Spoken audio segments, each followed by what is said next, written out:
Welcome back to another technical deep dive here in the debug zone. Today, we're tackling a big question and breaking it down with insights from other users. Hopefully, this clears up some misconceptions and helps you get the answer you need. So buckle up, stay a little curious, and let's jump right in.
And that's a wrap.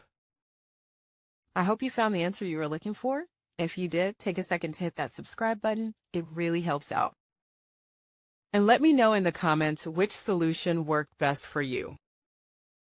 See you next time in the debug zone.